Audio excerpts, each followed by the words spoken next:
Snake Man here with tongs. Now, some people actually use tongs to pick up their snakes, and when they use the tongs to pick up their snakes, they break their bones. So we just use our hands, and we're very nice to our snakes, and we can put them on my head, and in theory it will sit there, and I can keep talking with a death adder on my head and tell you about how good they are.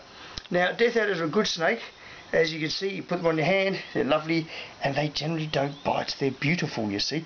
This one is a species I named from Northern Australia. It is called Acanthopus. It's actually a mongrel.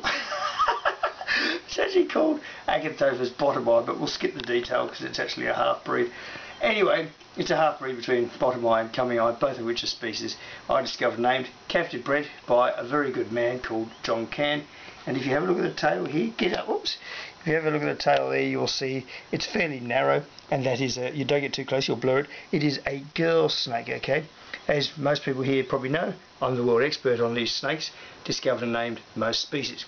Now, cage, standard, paper on the bottom. Well, they like to get under it sometimes, but we don't like to have it, so I'll just tear that up and put it back. And, you won't be able to see this on the camera, but I throw the bit of paper into the rubbish bin and miss. I'm actually better with snakes than basketball.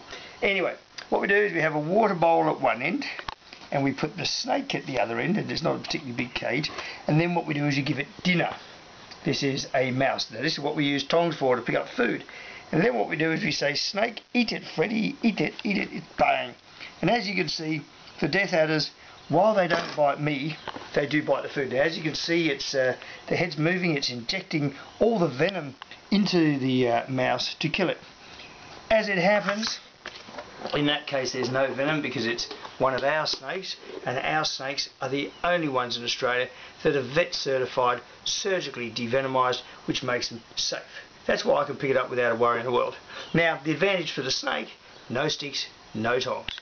The advantage for you, the people who see us, is that if you have a reptile show with Snake Busters, it is risk-free. I can even get my daughter bitten by them just to prove it. Fact of the matter is only Snake Busters puts all kids completely safe. If you want to put your kids at risk with some second-rate snake show who does not have the expertise to have devenomised snakes and there's a bite, it's your problem. Demand Australia's best reptiles, Snake Busters.